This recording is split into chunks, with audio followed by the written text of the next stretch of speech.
Good to see all of you this morning. We're continuing a series called FOMO, Fear of Missing Out, meaning in the Bible talks about fears all the time, different kinds of fears. Those fears tend to paralyze us or keep us from living fully into the life that God wants and desires for all of us. Fear does something to our soul, prevents us from living fully, loving deeply, and walking faithfully in this world.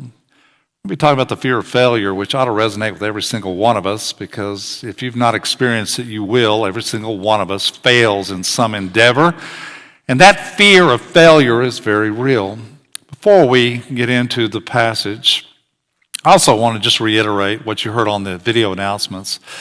We're having coffee and conversations. This is selfish on my part. When I come in on a Sunday morning, I get to walk around the room if I have time, and I can say, hi, how are you? I hope you had a good week. And it just seems like there ought to be more than that. So really the work of the church is building relationships. So coffee and conversations is exactly that. There's no heavy agenda. I got some information or want to share information about where we've been, where we are, where we're headed, give you a sense of the vision and how you can be a part of it. But it's also a dedicated time just to have a conversation, to listen to your hopes and your dreams, your prayers, and how you feel like you can help us get to where we need to be and what church God, I think, called and created us to be as well. So if you're looking at ways in which to sign up and you get frustrated, just show up. These are just small groups. They're intentionally small. You'll have coffee and conversation, and we'll get to know other folks, but I think it's important. So again, it's selfish on my part because I really want to develop relationships and hear and listen and not just sort of pass through a room quickly and say, hi, how are you, but to really help you partner with all of us to become this great church I know that we can be and will be as well. Let's take a look at what Sharon just read to us a few moments ago. Will you bow your heads with me? God, let the words of my mouth and the meditations of our hearts be acceptable in thy sight, O Lord, our strength and our Redeemer. Amen. There's a Netflix documentary. It's on ZZ Top, little band from Texas. When they first started out, nobody knew who they were. They didn't really get them. They were an odd sort of assembly of musicians. And they started out and they really had an intentional effort that they would show up anywhere, anytime, any place, just to get their name out. And then they were really struggling in the beginning when they first formed the band. They ended up in a little place in Alvin, Texas, and it was a small little venue, and they tried to promote it as much as they can. And so they were all backstage, and they were trying to figure out how many people would actually show up for this concert that they were about to give. And one of the band members went over to the curtains and opened it up just enough to look out, and he saw one single person sitting by himself. And it was 5 minutes before the show was about to begin. So they talked about it backstage, and they went out to the guy who was sitting there and said, thank you so much for being here. We don't want to waste your time, and we'll refund your ticket. And the guy said, hey, I paid my ticket. I want a concert. So ZZ Top got up on the stage, played an hour and a half of music. The one guy gave him a standing ovation, so they did an encore for the one guy. They said, even to this day, when ZZ Top plays, occasionally that one guy will come up, make a way to introduce himself. You remember, I'm the guy from Alvin. I showed up. I was the one person, and there's this ongoing joke. Everybody fails. It's just inevitable. Everybody has, when you look back on the course of your life, something didn't really measure up to expectation. 75% of venture capital-backed startup corporations fail. 40% of CEOs don't last 18 months. 81% of new hires don't work out. 99% of new patents never earn a penny. 95% of new products introduced are going to fail. 95%. A long, long time ago, it used to be a famous movie called E.T., Extraterrestrial. Remember this? Wildly popular. Atari made game cartridges, and they thought they would seize on the popularity, so they rushed production this game called E.T., made by Atari. And they made about 3 million of them. The problem is they were rushed production so fast, most of them didn't work. They were terrible. The graphics were inferior. Nobody wanted the things. Nobody ever heard about what happened. And about 10 years ago, somebody started discovering Alamogordo, New Mexico, in the landfill, cartridges by the hundreds of thousands that were just dumped, which is what you do when you failure. We try to bury them. And the problem with burying them is at some point they're going to resurface at some point in time. Over and over again, we are designed in this world to fail. 88% of New Year's resolutions end in failure. 100% of human bodies will ultimately fail. The issue is not whether you're going to fail. Issue is when you fail, how are you going to respond to it? What is going to help you to redefine your life? So your response to failure can be one of two things. One, you can just shut down, be paralyzed, never venture out, never risk anything because you know how bad it hurts to fail. To put yourself out there, to expose your heart, your soul, everything about it, only to feel the pain, the sting of disappointment.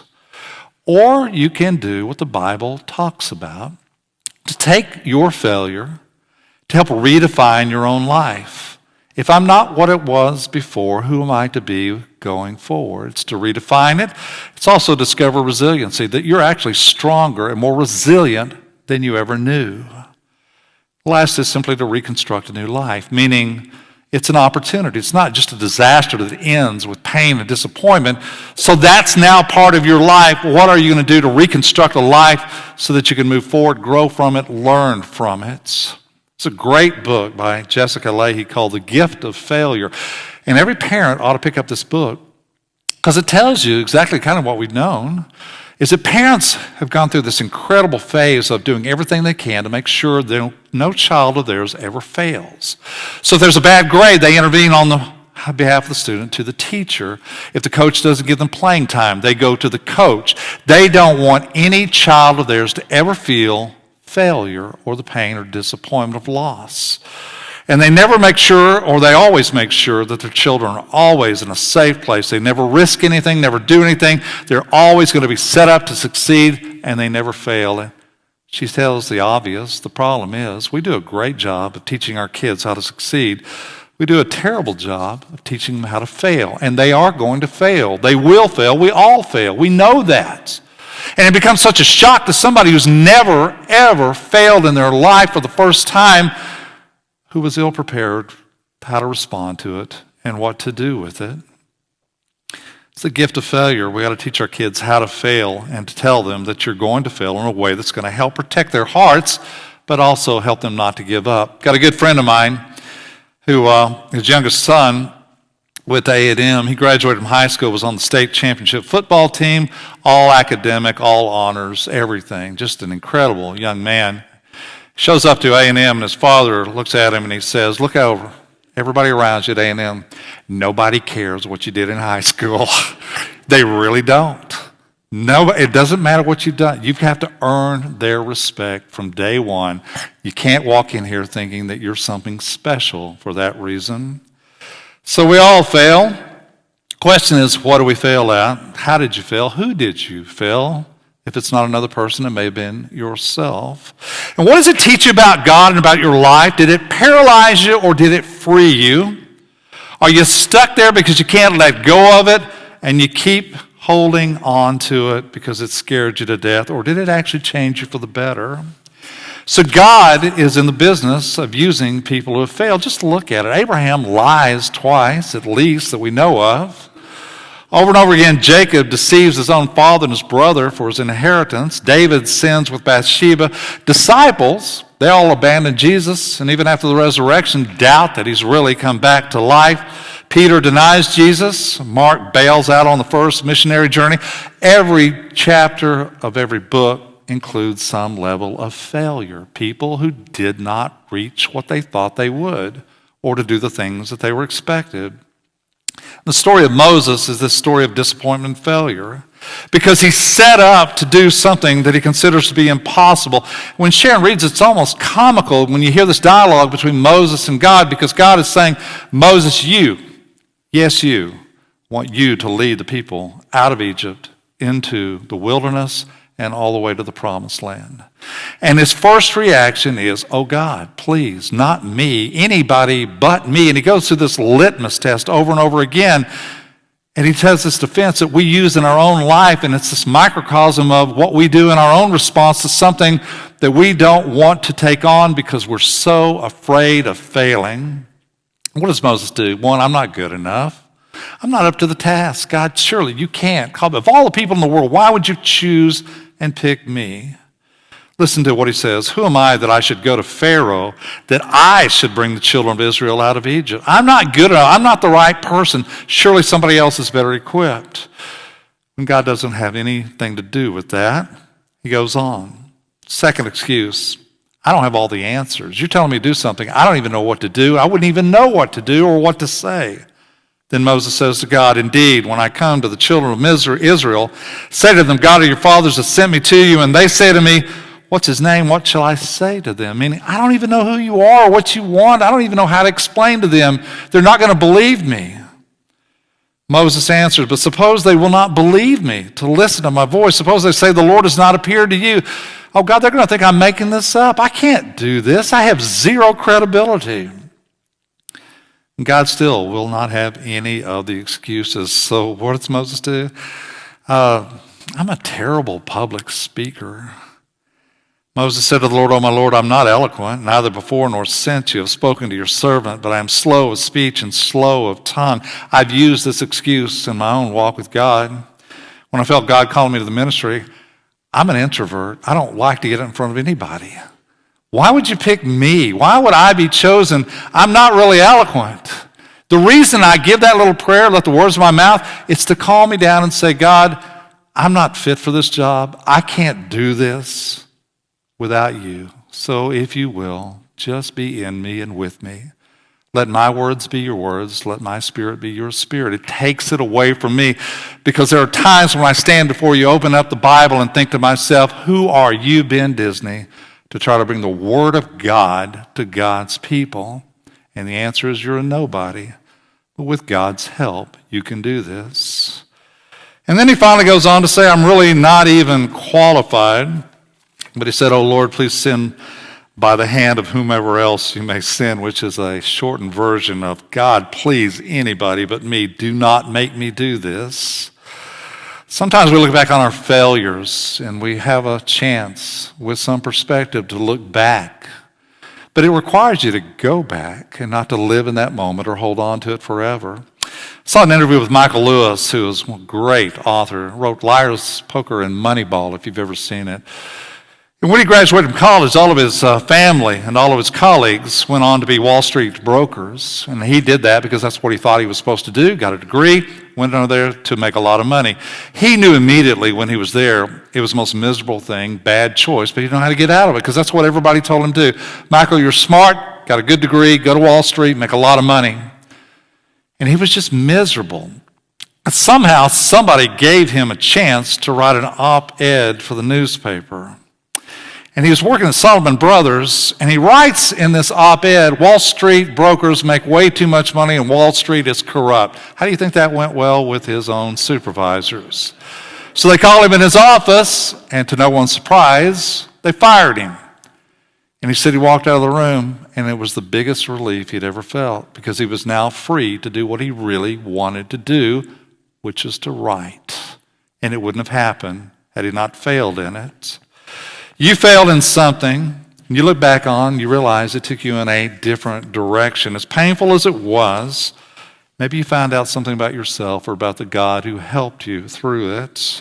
Maybe you failed at what you thought you were supposed to do, and it actually opened up a door into what you were really meant to do. Or maybe even in painful and as hard, as difficult as it was, it finally just broke something loose from you. That you realized you didn't have to live by all the expectations. You weren't defined by your failure, and your failure actually said, you're not supposed to be here, you're not supposed to be doing this. Now get on with life of what you're supposed to do. Richard Rohr, it's an incredible book called Falling Forward, and just I would recommend it to everybody. He talks about 2 stages of life. And those are so clear when you look at them. They're not defined by years, they're just defined by the journey of life. First stage of life for a lot of people, in fact for most, is I'm going to climb the ladder. I'm going to get more. I'm going to be promoted. I'm going to have more authority, more position, more power, more prestige, more material goods, whatever it is. And we're always trying to grasp and climb.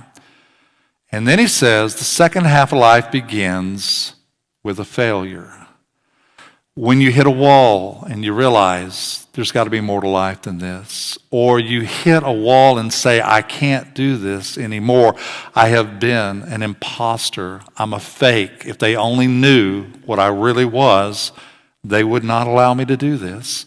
And you hit this wall, and it's the most painful thing in your world, but what he says is that's the only thing that triggers you to the second half of your life, which is a time of maturity and reflection, meaning now for the rest of my life, I want to focus on what really is important. I want to give back.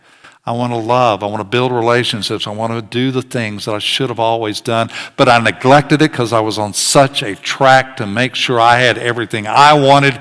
Now I just want to end my life at one point recognizing that I finally got it right, that maybe I did the things I was called to do. J.R. Tolkien says there is this one phrase, and I love it. It's called joyful catastrophe, which is kind of an oxymoron. Joyful catastrophe, meaning this is the worst thing that ever happened to me, but it turned out to be the best thing that ever happened because it led to something. It doesn't mitigate or deny the pain that's involved. It means it triggered you to something else, a deeper understanding, a better way of living, a better way of understanding. And this joyful catastrophe really takes its roots in the cross. Because if you just stop at the cross, it's the terrible failure of everything the world would hope for, to pray for, what God would want. But it leads you to the resurrection. You can't have a resurrection until you have a crucifixion. You can't have light until you've had darkness. You can't experience real, profound joy until you've experienced the depth and the pain of darkness. You just know the redemptive act of God who uses broken people. And think about your own life, the time that you failed. You failed yourself. You failed other people. You failed at what you thought you were so good at it, and it shattered your life. And what I hope you hear today is what Moses and others would tell you from the Bible. Everybody fails. You're not alone. People hide it, disguise it. They may try to convince you they've never had a difficult day in their life. It's just been a smooth trajectory upwards. No, never has been, never will be. Every single person you know has failed and carries the weight and the burden, the pain of that, which means you're not alone. Second, failure is not final. God's word is the last word. Whatever happens is a doorway to something else. And what happens when we fail, we think, it's over, my life is over, there's nothing good that's ever going to come out of it, and I'm going to have to live the rest of my life. And then you begin to look through the lens of faith to say, look at all these people who experienced failure, and it opened up the door for them to do what God really intended for them to be. Which brings us to the last, that sometimes failure is what actually brings us to God. Meaning the relationship with God can be a superficial God. As long as everything's good, I'm getting blessed, everything's going my way, then I don't have a care in the world. When you fail and when you hurt and when you fall, you get on your knees, and now you find a God who is as real as anything you've ever experienced in your life. And it's not a faith you read out of a pamphlet. It's a faith that's born in your heart and in your life. And when you experience at your worst moment that people show up, that God shows up, that somebody says to you, I'm not giving up on you and I'm not going to let you give up on yourself, you find restoration for your soul. You find redemption from your brokenness. And you find a pathway moving forward. Ann Dillard tells a story about a friend of hers who came and asking because her life was literally falling apart. Marriage was in shambles, kids were distant, job she had lost, had some health issues, everything you could think of. She was just falling apart. And she goes to Ann Dillard and asks her, I don't know what to do, I don't know who to talk to. And Ann Dillard says, there is a convent. You can go to therapy, but I want you to just go to convent because you just need to get away. You need to have some peace and quiet, and you need to begin to think about what you're going to do next. And the woman is so shattered, she just throws up her hands because she doesn't have any better answer. So she calls and makes an appointment and arranges for a stay in this convent, and she comes to check in, and she can hardly even speak because she is so shattered, and she doesn't understand why everything's falling apart. And she gets on an elevator, and another nun who comes, who she's never seen nor talked to, and now there's only two of them going up to the second floor where her room is. And the nun looks at the woman and sees the pain in her eyes. She sees a suitcase in her hand, and she turns to her and says, God must love you very much. And the doors open, and the nun leaves. And she said that's all she could think about. Why in the world would you say in that moment, God must love you very much? And it takes her a while to find and understand what that really means. You failed, I failed, we've all failed. It's left us empty. But here's the good news. It didn't kill us. It actually made us stronger.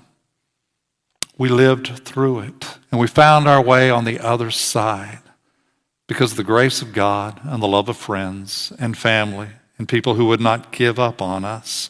It didn't destroy us. We actually grew from it. We learned from it, and we are forever changed because of it. So Moses lives in 3 phases of his life, and you do as well. So hear this. Moses spends his first 40 years thinking he was somebody. Spends second 40 years learning he's actually a nobody. And then he spends his last third 40 years discovering what God can do with a nobody. If he can do that with Moses, imagine what he can do with a nobody like us.